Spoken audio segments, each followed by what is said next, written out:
अच्छा, ये relative velocity जो है, इसको आप रिलेटिव वेलोसिटी या फिर आप इसको रिलेटिव स्पीड का नाम दें, सब बराबर है। तो ये हमारा आज का टॉपिक है, what is a relative speed. अच्छा, मैं इसको रिलेटिव मोशन का भी नाम दे सकता हूँ, ठीक है ना, कि रिलेटिव मोशन क्या है। अब थोड़ी सी जरा इसको बात समझिएगा। रिलेटिव एज इन डेफिनेटली दो ऑब्जेक्ट्स यहाँ पे इन्वॉल्व है, ठीक है। अब फॉर एग्जाम्पल, अगर कि आप एक जगह पर खड़े हुए हैं और एक ऑब्जेक्ट है, कोई एक कार है, it's moving towards you with in speed and it's moving with speed of 80 meter per second. आप एक जगह स्टेशनरी है और एक कार आपकी सिमत आ रही है, आपकी तरफ चलती हुई आ रही है, एंड वो आ रही है 80 मीटर पर सेकेंड की स्पीड से। आपके और उसके दरमियान का डिस्टेंस कम हो रहा होगा। अगर मैं पूछूंगा किस रेट से कम हो रहा है, तो डेफिनेटली जिस रेट से वो ट्रैवल कर रहा था उसी रेट से कम हो रहा होगा। अगर वो हर सेकंड 80 मीटर्स कवर कर रहा है, 80 मीटर पर सेकंड की वेलोसिटी के हिसाब से वो हर सेकंड 80 मीटर्स ट्रैवल कर रहा है, तो आपके और उसके दरमियान जो भी डिस्टेंस था वो हर सेकंड 80 मीटर्स कम हुए चले जा रहा है, ठीक है। इसी तरह अगर वो ऑब्जेक्ट आपको पास करके आपसे दूर जा रहा है मेंटेनिंग द सेम स्पीड, और अब मैं बोलूंगा आपके और उसके दरमियान डिस्टेंस बढ़ रहा है, तो वो किस रेट से बढ़ रहा होगा, अगेन 80 मीटर पर सेकंड की रेट से बढ़ रहा होगा, ठीक है ना। रीजन ये है कि वो उसकी स्पीड 80 मीटर पर सेकंड थी, तो वो हर सेकंड 80 मीटर्स कवर कर रहा था, तो आपके और उसके दरमियान डिस्टेंस बढ़ रहा था 80 मीटर पर सेकंड की स्पीड से। लेकिन क्या होगा कि अगर हम भी मूव कर रहे हैं, रिलेटिवली हम एक डिफरेंट मोशन परफॉर्म कर रहे हैं ना। फॉर एग्जाम्पल, अगर मैंने कहा कि एक ऑब्जेक्ट मेरी तरफ आ रहा है maintaining the speed of 80 meter per second, और मैं उस ऑब्जेक्ट की तरफ जा रहा हूँ, मतलब हम दोनों ऑपोजिट डायरेक्शन में ट्रैवल कर रहे हैं। जैसे कि वो सामने से आ रहा है, मैं उसकी तरफ जा रहा हूँ, उसकी स्पीड है 80 मीटर पर सेकंड, मेरी स्पीड है 40 मीटर पर सेकंड, ठीक है। अब हमारे दरमियान का डिस्टेंस जो है वो कम हो रहा होगा, ठीक है। सिचुएशन को ड्रॉ करके देख लेते ताकि अच्छे से और पिक्चराइज हो जाए। मैंने कहा कि ये हम मौजूद है, ठीक है, और ये एक दूसरा ऑब्जेक्ट मौजूद है, ठीक है। लेट्स से कि हमारी जो स्पीड थी वो इस डायरेक्शन में 40 मीटर पर सेकेंड थी, और सामने वाले ऑब्जेक्ट की जो वेलोसिटी थी या स्पीड थी, जो रेट ऑफ ट्रैवल था, वो 80 मीटर पर सेकेंड। अब हमारे दरमियान डिस्टेंस कम हो रहा है, लेकिन वो जो डिस्टेंस कम हो रहा है वो किस रेट से कम हो रहा है वो गौर से देखना है। देखें, अगर एक सेकंड की बात करूंगा, the rate at which the distance is increasing और डिक्रीजिंग, ठीक है। एक सेकंड के अंदर मैं 40 मीटर लेट से आगे बढ़ा, और उसी एक सेकंड के अंदर ये 80 मीटर पर सेकंड आगे बढ़ा। सो जो डिस्टेंस हमारे दरमियान कम हुआ वो एक्चुअली 120 मीटर था, ठीक है। तो हमारे दरमियान जिस रेट से डिस्टेंस डिक्रीज हो रहा है, the rate of decrease in the distance is basically our relative motion, is basically our relative velocities. हमारी रिलेटिव वेलोसिटी यहां पर हो जाएगी 180, sorry 120 meter per second. 120 meter per second क्या है, the rate at which the distance between the two moving object me and that other object is basically decreasing. इसको मैं opposite भी ले सकता हूं, मैं ये कहूं कि फॉर एग्जाम्पल इसी तरह मैं एक दूसरा ऑब्जेक्ट ले लूं, लेट्स से कि मैंने कहा ये ऑब्जेक्ट जो है वो अब मुझे क्रॉस कर गया था, क्रॉस करके ये ऑब्जेक्ट मुझे यहां जा, और ये जो हम थे, हम इसको क्रॉस करके इधर जा रहे थे। अभी अगर मैं बोलूं कि हमारे दरमियान डिस्टेंस जो है वो इंक्रीज हो रहा है, ठीक है ना। अब डिस्टेंस जो इंक्रीज हो रहा होगा वो किस रेट से इंक्रीज हो रहा होगा, वही वाली बात कि एक सेकंड के अंदर मैं एक्चुअल पोजीशन से 40 मीटर्स आगे बढ़ चुका हूँ यहाँ पे। ये एक उसी एक सेकंड के अंदर साइमल्टेनियसली ये 80 मीटर्स आगे बढ़ चुका हुआ होगा। तो the total distance increased between us was 120 meters in that second. तो 120 meter per second was a relative speed या relative motion या relative velocity, ठीक है। अच्छा, अब ये तो एक केस हो गया जहां पे मैंने सिंपली ऐड कर दिया था। अगर मैं इसकी दूसरी एग्जांपल लूं, मैं अगर इस तरह कह दूं आपके पास कि लेट्स से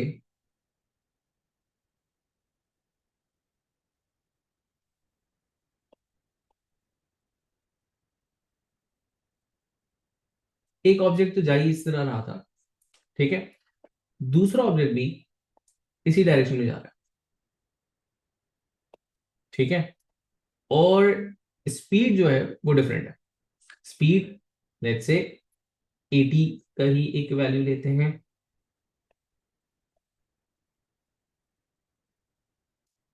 राइट। अब अगर मैं बोलूं कि हमारे दरमियान डिस्टेंस बढ़ रहा होगा या कम हो रहा होगा, तो अगर गौर से देखा जाए तो डेफिनेटली डिस्टेंस हमारे दरमियान बढ़ रहा होगा। रीजन क्या है? रीजन ये है कि definitely the car ahead, the object ahead is moving with a faster velocity, with you know gradually with time उसका डिस्टेंस हमारे दरमियान बढ़ रहा होगा, मुझसे दूर जा रहा होगा। लेकिन वो मुझसे किस रेट से दूर जा रहा है? वो खुद ट्रैवल कर रहा है 80 मीटर पर सेकंड से, मैं ट्रैवल कर रहा हूँ 40 मीटर पर सेकंड से। तो अगर एक सेकंड के अंदर उसने जो डिस्टेंस कवर किया था दैट वाज 80, तो उसमें से 40 तो मैंने भी कवर कर लिया था, राइट। तो अब हमारे दरमियान जो डिस्टेंस की वेरिएशन आई है that is 40 meters in a second. So the relative velocity between us me and that object, between the two objects moving in the same direction, वो हो गई आपके पास 40 मीटर पर सेकेंड। तो बेसिकली रिलेटिव वेलोसिटी क्या है? Relative velocity is the rate at which the distance between the two objects increases or decreases. It's not the individual velocity. It depends upon the two velocities, the individual velocities of the object, and it also depends upon their direction. तो सबसे पहले relative velocity को लिख करके समझ लेते हैं, फिर इन एग्जांपल्स को मैं दोबारा कंटिन्यू करूंगा। सिंस मैं इसको यहाँ बना चुका हूँ, चले मैं इसको साइड कर देता हूँ, इसके ऊपर फर्दर कुछ बात होनी है। हम रिलेटिव वेलोसिटी के बारे में लिख लेते हैं पहले। तो मैंने कहा रिलेटिव वेलोसिटी को आप क्या बोलेंगे?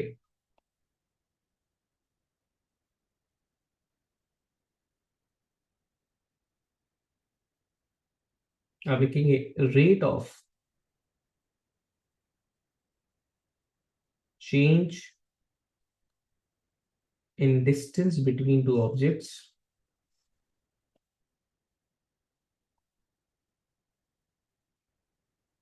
या यूं कह लो distance between two moving objects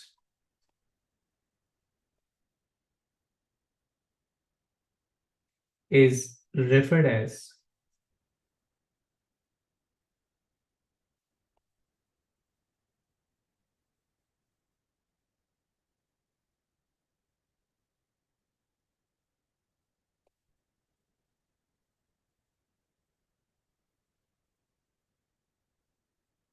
relative velocity या फिर relative speed।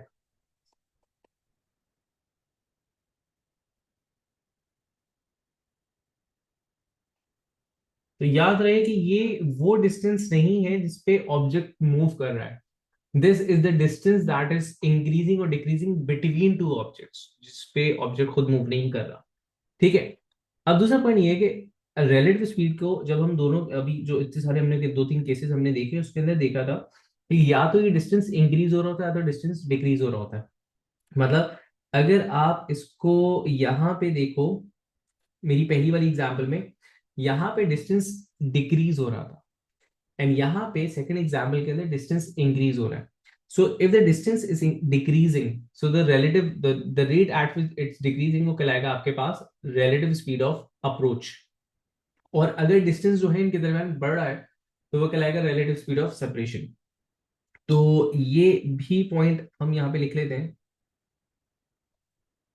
ठीक है। मैं लिखूंगा इस तरह के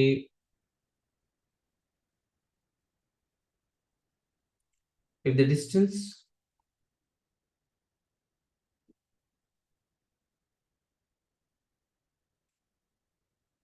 between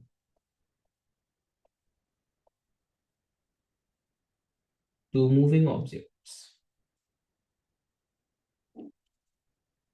decreases,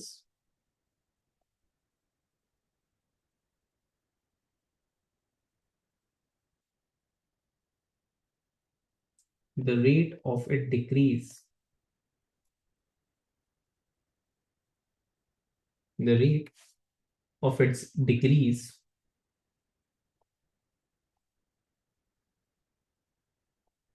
is referred as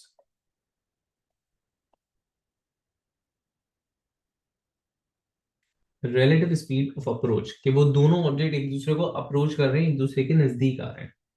तो मैंने कहा रिलेटिव स्पीड,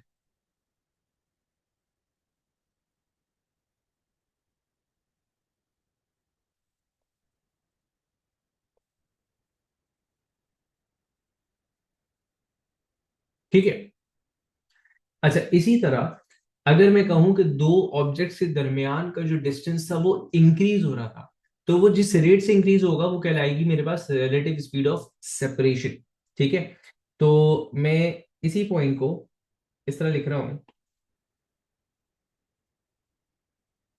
कि if the distance between two moving object increases,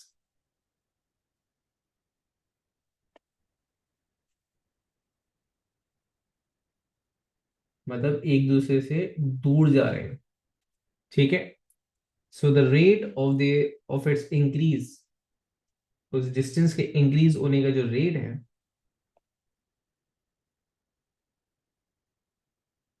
it is referred as relative speed of separation.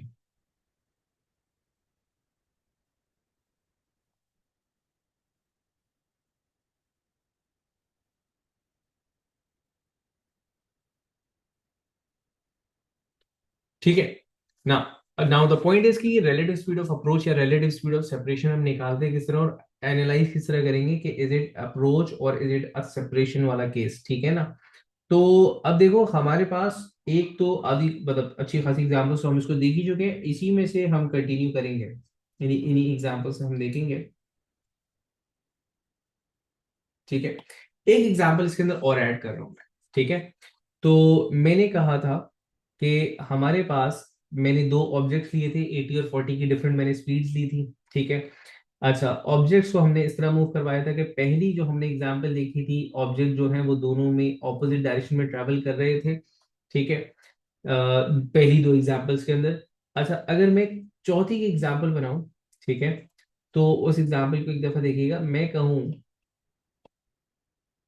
कि ये object, one object is moving in an opposite direction, same direction, sorry, दोनों objects move कर रहे हैं, जो faster object है ना वो पीछे मुड़ जा रहा है, ठीक है। अब सबसे पहले इसमें ना ये रियलाइज करते हैं कि सेपरेशन और अप्रोच क्या केस होगा। अगर आप पहले वाले केस को देखो, तो यहां पर आपको क्या लगता है कि ये एक दूसरे को अप्रोच कर रहे हैं या सेपरेट हो रहे हैं? डेफिनेटली दोनों ऑपोजिट डायरेक्शन में ट्रैवल कर रहे हैं, एक दूसरे के आमने सामने आ रहे हैं, इनकी स्पीड, इनका डिस्टेंस आपस में डिक्रीज हो रहा है। So this is the case of approach.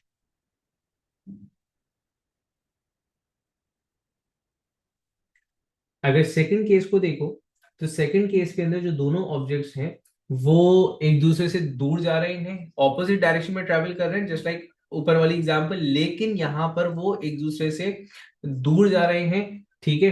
तो ये आपके पास कहलाएगा रिलेटिव स्पीड ऑफ सेपरेशन, या फिर ये केस कहलाएगा आपके पास ऑफ सेपरेशन,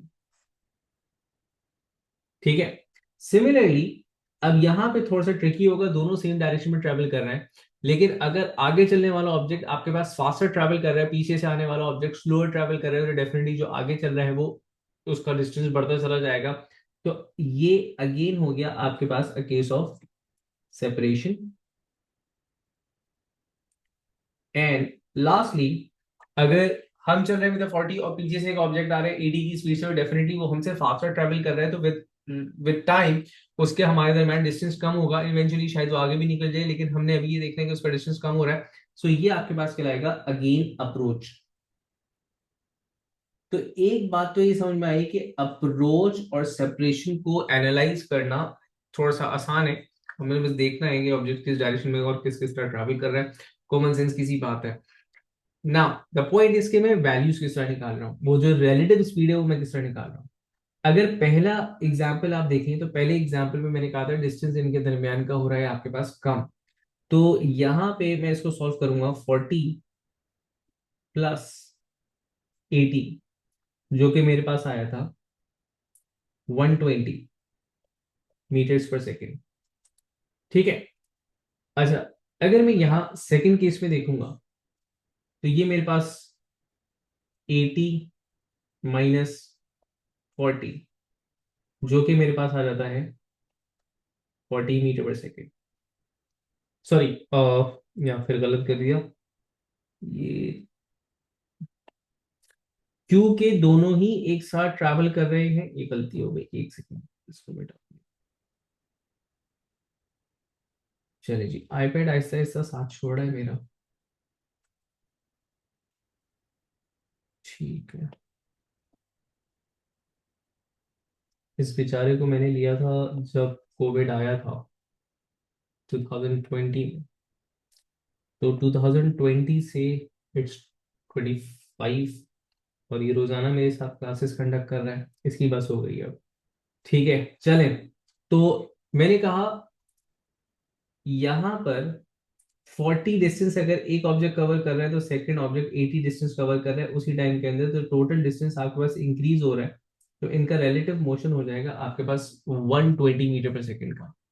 राइट। अच्छा, नाउ अगर मैं थर्ड केस देखूं, तो थर्ड केस के अंदर अगर आप एग्जांपल समझे, तो यहाँ पे दी फॉरवर्ड जो आगे चलने वाला ऑब्जेक्ट है, it is actually moving with speed of 80, और पीछे वाला चल रहा है 40 से। तो इनके दरम्यान जो डिस्टेंस चेंज हो रहा है वो 40 से किस तरह हो रहा है, हमने कहा 80 - 40। तो यहाँ पर आपके पास आंसर आ रहा है 40 मीटर पर सेकेंड। ठीक है। और लास्ट केस में अगेन सेम वैल्यू आएगी, आप करोगे 80 - 40। अगेन आपके पास आंसर आता है 40 मीटर पर सेकेंड। अच्छा, अब यहाँ पे बेसिक लॉजिक क्या है कि मैं इसको किस तरह माइनस कर रहा हूँ। बेसिक लॉजिक या माइनस प्लस मैंने कैसे किया था, हम जो हमारा ऑब्जेक्ट है, लेट्स से कि जिस ऑब्जेक्ट के रेफरेंस हम देख रहे होते हैं, हम वहां से स्टार्ट करेंगे। तो मैंने, और हम हमेशा डिफरेंस लेते हैं, टेक्निकली हम डिफरेंस लेते हैं। ये जो ग्रीन से मैंने लिखा है, ये एक इसका समझने का एक आसान तरीका, हमें रिलेटिव मोशन के लिए डिफरेंस इन मोशन लेना होगा। अब डिफरेंस इन मोशन में किस तरह ले रहा हूँ, 40 - अब ऑपोजिट डायरेक्शन में ट्रेवल कर रहा है, तो मैंने इसको लिख दिया था -80। तो ये यहां से मेरे पास 120 आया था। अच्छा, अगर मैं सेकंड केस की बात करूं, तो सेकंड केस में इट वाज -80 एंड -40, और यहां से मेरे पास आ गया था आंसर -120। थर्ड केस में अगर मैं देखूं कि मैंने इसको किस तरह सॉल्व किया था, तो मैंने इसको सॉल्व किया था 40 माइनस, अब पॉजिटिव डायरेक्शन में ही है तो मैंने सिर्फ 80 लिखा था, 80 भी डायरेक्शन इसकी पॉजिटिव है। तो यहां से आंसर मेरे पास आया था -40 का। एंड लास्टली मेरे पास इट वाज 80 - 40, वो तो एज इट इज था, और आंसर 40 आ गया था ना। अब दोनों में फर्क क्या है, दोनों में फर्क मैं इस तरह समझाता हूँ। पहले जो मैंने बनाया वो आसान तरीका, जो एक अपने आप को समझाने के लिए, तो वो आसान तरीका ये है कि if the two moving objects are moving in opposite direction, चाहे वो अप्रोच हो चाहे वो सेपरेशन हो, अगर वो ऑपोजिट डायरेक्शन में ट्रेवल कर रहे हैं तो उनकी वेलोसिटीज को ऐड कर दो, जो मैंने पहले किया। दोनों ऑपोजिट डायरेक्शन में ट्रैवल कर रहे थे, वेलोसिटीज को क्या कर दिया, ऐड कर दिया। ये चोर तरीका है, ठीक है ना, मैंने इनको कर दिया ऐड। सही है। अच्छा, अगर ट्रैवलिंग ऑब्जेक्ट सेम डायरेक्शन में ट्रैवल कर रहे हैं, सेम डायरेक्शन एज इन दोनों राइट पे या दोनों लेफ्ट पे ट्रैवल कर रहे हैं, if they are travelling at the same direction, तो उनकी रिलेटिव वेलोसिटीज को मैंने सब्ट्रैक्ट कर लेना है। दोनों केस में मैंने सब्ट्रैक्ट कर लिया था। ठीक है। तो पहला था हमारे पास एक आसान तरीका, जिसको मैं यहाँ लिख देता हूँ कि रिलेटिव वेलोसिटीज बेसिकली मैंने किस तरह निकाली थी, जो ग्रीन वाली मैंने वर्किंग की थी। एंड मोस्टली मैं बोलूंगा वो जो ग्रीन वाली वर्किंग थी उसी को, जो मैं लिख रहा हूँ उसी को फॉलो करो। दूसरे वाले में थोड़ी सी कंफ्यूजन है, उस कंफ्यूजन को मैं दूर करूंगा अभी। बता दूंगा, दूर नहीं होगी। हमने लिखा कि if the moving objects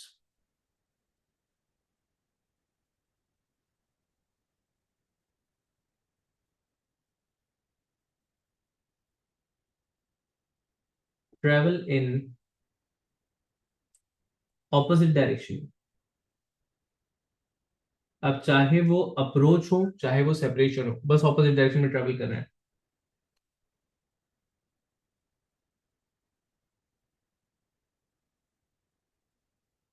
their relative velocity या relative speed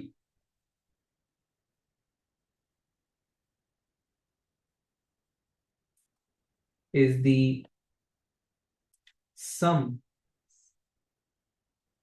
of individual speeds।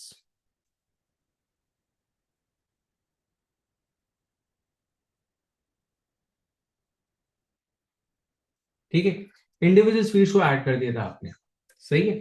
अच्छा, अगर ऑब्जेक्ट ऑपोजिट डायरेक्शन में ट्रैवल कर रहे हो तो क्या होगा? तो मैंने कहा कि इफ, सॉरी, सेम डायरेक्शन में, if the moving objects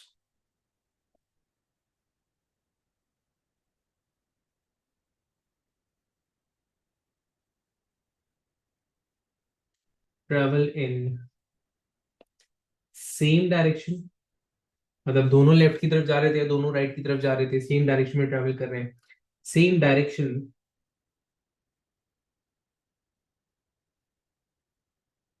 the relative speed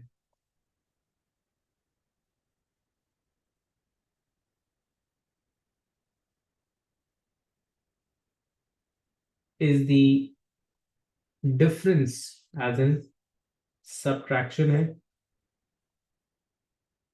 is the difference of the individual velocities, या ऑफ द इंडिविजुअल स्पीड का वर्ड मैंने यूज किया था ऊपर भी, यहां पर हम इंडिविजुअल स्पीड लिख देते हैं। बेसिकली स्पीड बोल रहे हैं तो हम मैग्नीट्यूड ऑफ द वेलोसिटी से ताल्लुक रख रहे हैं। आपके जहन में आए सर हम तो मोमेंटम पढ़ रहे थे, वेलोसिटीज थी, वेक्टर क्वांटिटी थी, क्वांटिटी थी, तो बेसिकली बात ये है कि जब स्पीड रेफर कर रहे हैं तो हम सिर्फ मैग्नीट्यूड की बात कर रहे हैं यहाँ पे।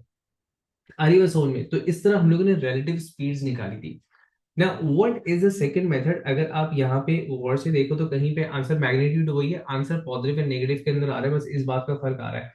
तो ये मैं बहुत ज्यादा इनकरेज नहीं करता बच्चों को, ये जो मेरी रेड वाली वर्किंग है आप उसको जो है वो फॉलो करो, ठीक है। लेकिन कुछ एमसीक्यूज है जहां पर इस लॉजिक के तहत होगा, इसलिए मैं लॉजिक समझा भी देता हूँ। रिलेटिव मोशन, हम दोनों ऑब्जेक्ट्स के मोशन का डिफरेंस निकालते हैं, और if the resultant is a positive value, इसका मतलब ये है कि वो एक दूसरे को अप्रोच कर रहे हैं, द डिस्टेंस इज डिक्रीजिंग।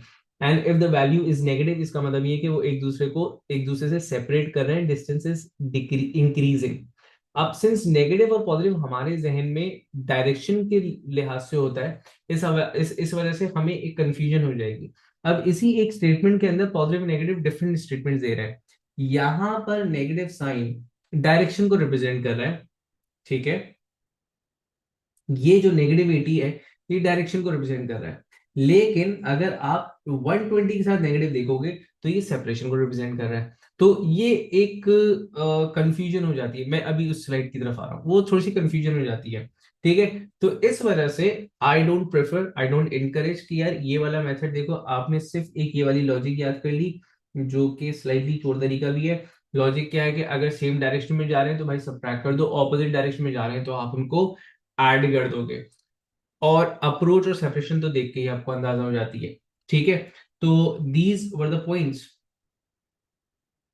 मैं इस वाली चीज को भी एक्सप्लेन कर देता हूं जो मैंने रेड से लिखा था, ठीक है। मैं यहाँ पे इसको एक्सप्लेन कर रहा हूँ और मैं इसको हाईलाइट कर दूंगा कि ये वो वाला पॉइंट था जो हमने, जो एक्चुअल पॉइंट है, लेकिन हम उसको फॉलो नहीं कर रहे हैं, ठीक है ना। हमने अपना एक देसी तरीका निकाला हुआ है, और जो देसी तरीका हमारा गलत नहीं है। बेसिकली बात ये होती है, मतलब मैं ये नहीं कह सकता कि ये चोर तरीका है, ठीक है। तो कैजुअली मैंने बोल दिया। बेसिकली देखें, किसी भी चीज को मैथमेटिकली समझने के लिए you may have your own ways. आप मैथमेटिकली गलत ना करें, जो मैथमेटिकल ऑपरेशन है बस वो गलत ना करें। तो ये रेफरेंसेस होते हैं, plus minus are the reference. मैंने पॉजिटिव नेगेटिव को अप्रोच और सेपरेशन बोल दिया। कहीं पर पॉजिटिव नेगेटिव आप जब थर्मल एनर्जी वगैरह के साथ पढ़ोगे सेकेंड ईयर के अंदर अपने ए टूज के अंदर, तो वहां पे आप देखोगे negative positive return on and by, negative positive increase and decrease in energy. तो ये रेफरेंसेस होते हैं, तो इट्स नॉट अ चोर तरीका एक्चुअली। एक मेथड ये, एक मेथड ये है। तो मैंने कहा सेकंड मेथड मैं यहाँ पे समझा रहा हूँ।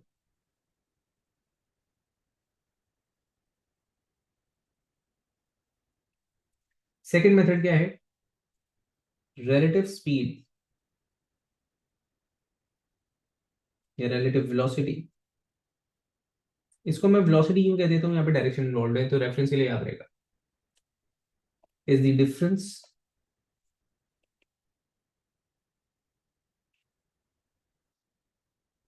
ऑफ इंडिविजुअल वेलोसिटीज,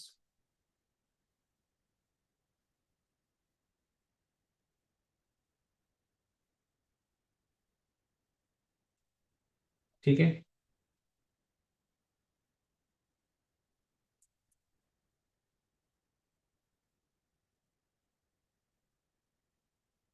लिखेंगे इफ दी, अब मैं इसको शॉर्ट करके लिख रहा हूं, RV relative velocity is positive, तो the case is of approach, मैं थोड़ा सा शॉर्ट करके लिख रहा हूं, ठीक है। And if the relative velocity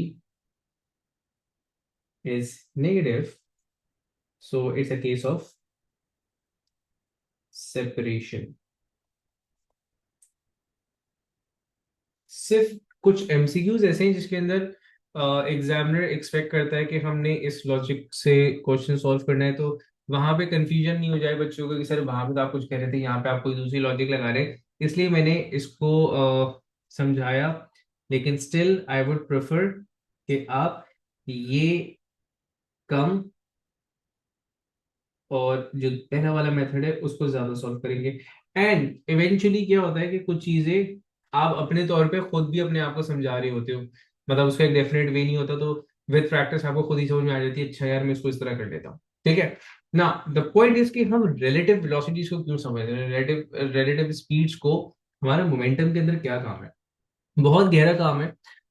हम उसको डायरेक्टली पढ़ते हैं, ठीक है। हम एक चीज पढ़ते हैं, लॉ ऑफ रेस्टिट्यूशन, हमारे सिलेबस में नहीं है, मतलब जनरली मोमेंटम के अंदर पढ़ाई जाती है। लॉ ऑफ रेस्टिट्यूशन हमारे सिलेबस का पार्ट नहीं है। लॉ ऑफ रेस्टिट्यूशन का एक पूरा क्या कहते हैं, एक डेरिवेशन है। तो उस डेरिवेशन का एक छोटा सा पार्ट हमें एक चीज कंक्लूड करके देता है, तो वो रिलेटिव वेलोसिटीज को इन्वॉल्व करता है। वो छोटा सा पार्ट क्या हमें कंक्लूड करके देता है, वो हमें ये कंक्लूड करके देता है कि जैसे हमने इलास्टिक कोलिजन्स की बात की थी, इलास्टिक कोलिजन्स की बात की थी, तो इलास्टिक कोलिजन के अंदर लॉ ऑफ रेस्टिट्यूशन हमें ये प्रूव करके दे रहा है कि for perfectly elastic collision relative speed of approach is always equals to relative speed of separation। मतलब जिस relative speed से टकराने वाले ऑब्जेक्ट बिफोर द कोलिजन एक दूसरे के नजदीक आए थे, टकराने के बाद उसी relative speed से वो सेपरेट भी हो रहे होंगे, ठीक है। तो ये अहम बात जिसके लिए हमने सारा कुछ लिखा पढ़ा, तो हम यहाँ पे ये लिख रहे हैं, for perfectly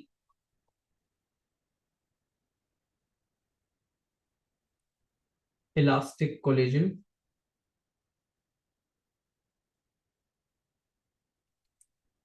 relative speed of approach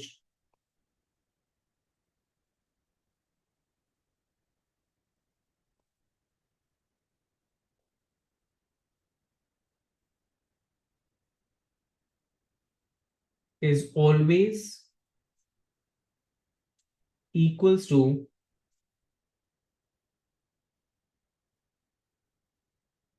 relative speed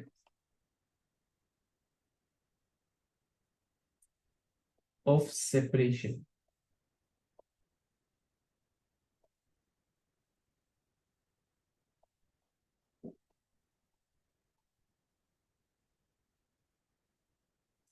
ठीक है, तो हम पूरा लॉ ऑफ रेस्टिट्यूशन उसकी डेरिवेशन नहीं करते, हम उससे कंक्लूजन निकाल लेते हैं। क्या मतलब है इस बात का, relative speed of approach relative speed of separation बराबर होगा।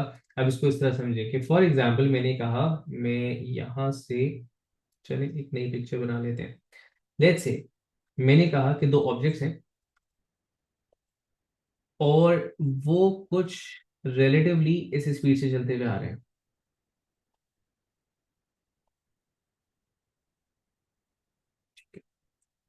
एक ऑब्जेक्ट ये था मेरे पास, ठीक है, और दूसरा ऑब्जेक्ट हमारे पास, ऑब्जेक्ट थोड़ा सा खराब है,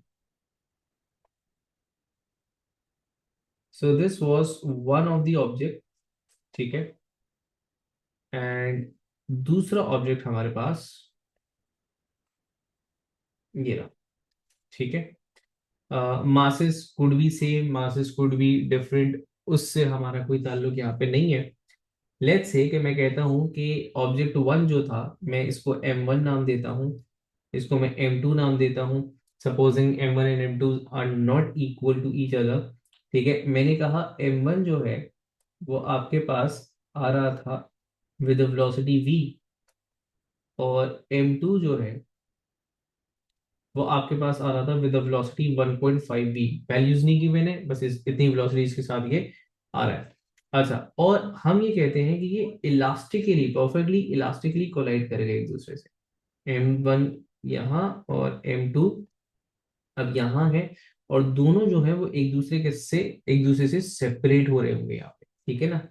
तो मैंने कहा M1 जो है, for example after the collision, M1 जो है वो आपके पास कुछ इधर निकल जाता है with velocity let's say 0.75 v, और ऑब्जेक्ट टू जो था, मास टू जो था, वो यहां जा रहा था, लेकिन इसकी वेलोसिटी हमें पता नहीं है, और हमने कहा कि ये परफेक्टली इलास्टिक कोलिजन था। तो अगर ये परफेक्टली इलास्टिक कोलिजन था, मेरे पास मासेस वगैरह कुछ भी नहीं है, मैं इसकी स्पीड आराम से अभी भी निकाल सकता हूँ। मैं किस तरह निकाल सकता हूँ, मुझे पता है कि अगर ये परफेक्टली इलास्टिक कोलिजन था, तो जो इनकी रिलेटिव स्पीड ऑफ अप्रोच होगी वही इनकी रिलेटिव स्पीड ऑफ सेपरेशन होगी। अब रिलेटिव स्पीड ऑफ अप्रोच आप किस तरह निकालते हो? रिलेटिव स्पीड ऑफ अप्रोच, यानी कि रिलेटिव वेलोसिटी ऑफ अप्रोच आपके पास ऐड कर दोगे, तो मैं अलग अलग करके लिख देता हूं। मैंने कहा this would be v plus 1.5 v, ठीक है। तो वो आपके पास आ जाती है 2.5 v। तो इसका मतलब ये है कि रिलेटिव स्पीड ऑफ सेपरेशन भी आपके पास 2.5 v होनी चाहिए। अब रिलेटिव स्पीड ऑफ सेपरेशन क्या होगी? 0.75 v plus the unknown value v2 is also equals to 2.5। यहां से मैं मैथमेटिक्स लगा करके v2 की वैल्यू निकाल लूंगा। तो v2 की वैल्यू मेरे पास आ जाएगी 2.5 v माइनस 0.75 v। तो ये मेरे पास आ जाता है 1.75 v। This is the velocity of mass two after the collision.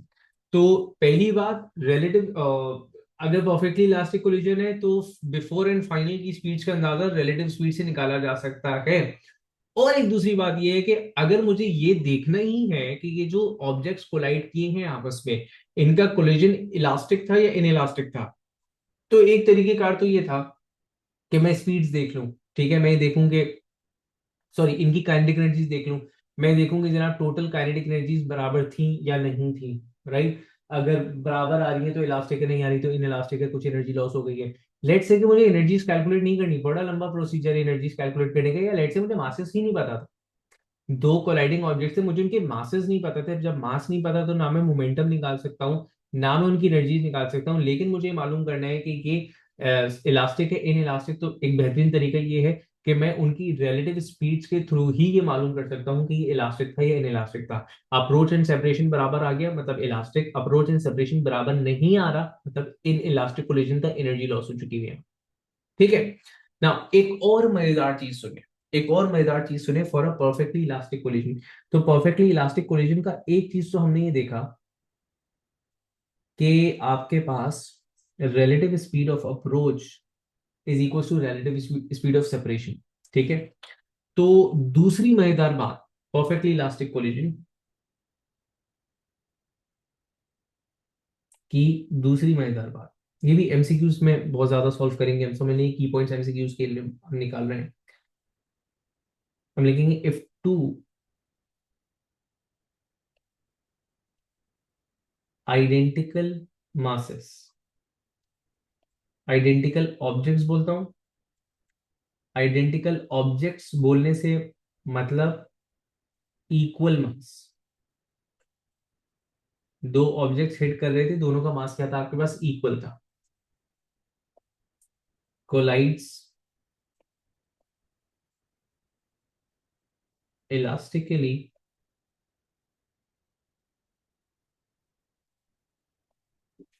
They exchange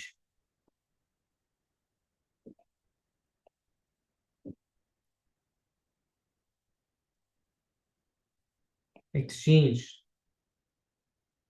their velocities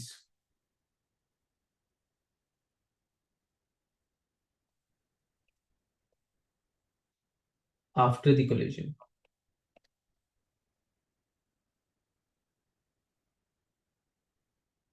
exchange their velocities मतलब जो आपके पास u1 था वो आपके पास v2 हो जाएगा, जो आपके पास u2 था वो आपके पास v1 हो जाएगा।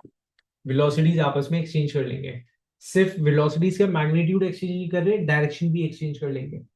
जिस वेलोसिटी एंड डायरेक्शन से u1 आ रहा था उस वेलोसिटी एंड डायरेक्शन से मास 2 जाएगा। जिस वेलोसिटी एंड डायरेक्शन में मास 2 आ रहा था मास 1 उससे जाएगा। मतलब एग्जांपल देखें, मैंने कहा वही वाली एग्जांपल हम यहीं पे इसको कॉपी कर लेते हैं डायग्राम को। ठीक है, लेट्स से अब मैं ये अज्यूम करता हूं कि ये मासेस जो है वो दोनों मेरे पास बराबर थे।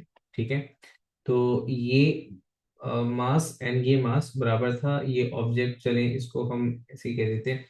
अच्छा, अब टकराने के बाद मास वन, टकराने से पहले मास वन वी से आ रहा था, मास टू 1.5 वी से आ रहा था। टकराने के बाद मास वन जाएगा 1.5 वी से। ठीक है, तो मतलब इसकी वेलोसिटी इसके पास आ गई अलोंग विद द डायरेक्शन, और मास टू जाएगा विद वेलोसिटी v, मतलब इसकी वेलोसिटी इसके पास आ गई। इन्होंने अपनी वेलोसिटी एंड डायरेक्शन को क्या कर लिया, एक्सचेंज कर लिया यहाँ पे। ठीक है, so this is what importance of relative velocity in collision is. तो मैं फिर से रिकॉल कर रहा हूँ, रिलेटिव वेलोसिटी क्या था।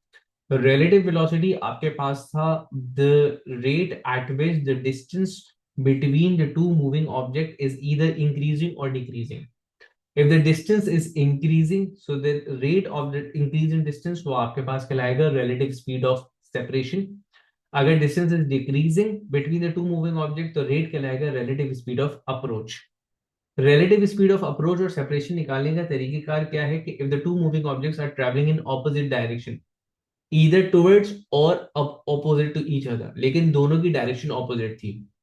ठीक है, तो रिलेटिव वेलोसिटीज हम वहां पे निकालेंगे, उनकी इंडिविजुअल वेलोसिटीज का एल्जेब्रिक सम कर लेंगे। जैसे दोनों केसेस में 40 प्लस 80 40 प्लस 80 ऐड कर दिया था। अप्रोच एंड सेपरेशन का अंदाजा हम डायग्राम से ही लगा सकते हैं यहाँ पे।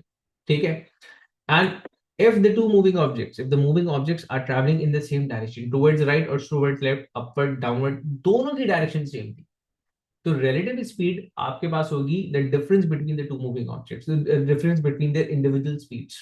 ठीक है, जैसे यहां पर आपके पास था 40 माइनस 80 या फिर 80 माइनस 40, आपके पास रिलेटिव स्पीड दोनों, relative speed of approach and separation दोनों केस में क्या आ रही थी, 40। ठीक है, दूसरे तरीका मैंने कहा था कि हम सब्ट्रैक्ट करते हैं, माइनस प्लस का साइन हम सेपरेशन अप्रोच के लिए यूज करते हैं, थोड़ा सा कंफ्यूजन मेथड था, हमने उसको साइड किया। ठीक है, फिर मैंने कहा कि बेसिकली इस रिलेटिव स्पीड को पढ़ने का अहम मकसद ये होता है कि रिलेटिव स्पीड का ताल्लुक इस बात से भी है कि अगर हमारे पास कोलिजन परफेक्टली इलास्टिक है तो उनकी रिलेटिव स्पीड ऑफ अप्रोच और सेपरेशन सेम होगी। तो हम वाज़ेह तौर पे सिर्फ काइनेटिक एनर्जी को हटा दो, सिर्फ वेलोसिटीज को देख करके भी अंदाजा लगा दूंगा अप्रोच और सेपरेशन सेम है या नहीं है। दूसरी चीज कि अगर इलास्टिक कोलिजन था और मासेस भी सेम थे, दोनों कंडीशंस मीट हो रही है, मास से सेम, इलास्टिक कोलिजन, तो वेलोसिटीज आपस में एक्सचेंज हो जाएंगी। v1 u1 v2 के बराबर, u2 v1 के बराबर। हत्ता के लेट्स से कि अगर ये ऑब्जेक्ट रुका हुआ था, इसकी वेलोसिटी जीरो थी, ये आके टकराया, तो अब ये रुक जाएगा और ये चलना शुरू हो जाएगा। ठीक है, so this is what exchanging the velocities means. ठीक है, इसके ऊपर बड़े सारे क्वेश्चंस बनते हैं। कल की क्लास में मैं कोशिश करूंगा कि हम पहले इसके कुछ क्वेश्चन सॉल्व करेंगे, ज्यादा नहीं, एक से दो, जब मतलब 4-5 क्वेश्चन हम इसके देखेंगे, एंड उसके बाद एक और मजेदार सा केस हम देखेंगे। आखिरी के हमारे पास 2-3 केसेस रह गए हैं, तो हम उनको समझेंगे।